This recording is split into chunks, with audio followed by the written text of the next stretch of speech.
émission et qui nous fait top news de cette émission. Vous avez sur la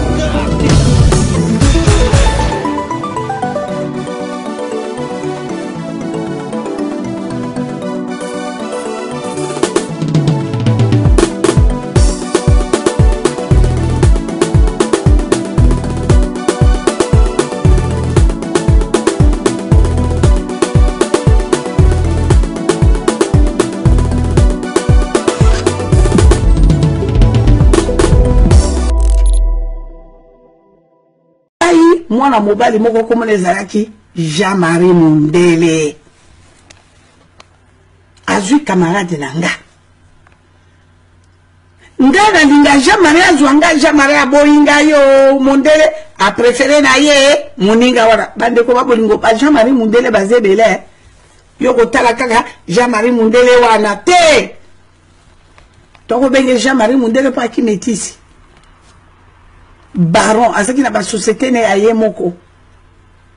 liboso babandaki association la bangona New Men pe à son âme mais on a kolobala bino akufati ayali ngana kolinga Mondele ya kolinga moninga wana tanga kolinga moninga ngabi zero komuna na mbanga wana ndenge konyo mama amakalanga limbisanga kosala zuwa tinga bizuwa ni na sala zuwa likamoni ni tata yona ngali kamobabilo ngana amoti no pela tukalo zala moti note nzoka mwa mobana monaki ndenge misu nage kiko tepa tepa lole mwe tepa tepa manzaka nyoso to ayeba kike oyo akolukanga me nzoka nde bandeko babo lingo yakuna aye kolinga mwana maso nataka kolinga mwana maso ngali yebisinga lobike ngandenge na alaka aboye mosi nanga ndako silio ngamosi nanga ndako singa pona tina ni abekila et qu'il a non innocent magie no abi magie teo magie nanga Jésus Christ de Nazareth chochen ndenge yali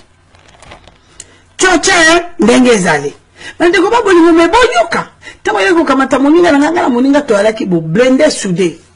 moninga beke nazaki suka na prêtresse alobi nanga bi mama moto lokola Mondele soki to kangi ekpa ngala préféré kaka yote mama na senga bi mama yoka ningo komona jwa ye nanu bosala ne nanu likambo na so bokomi siko pa problème etenga siko na kokineno na vitesse ngala ebindenge na ko travailler na ko sunga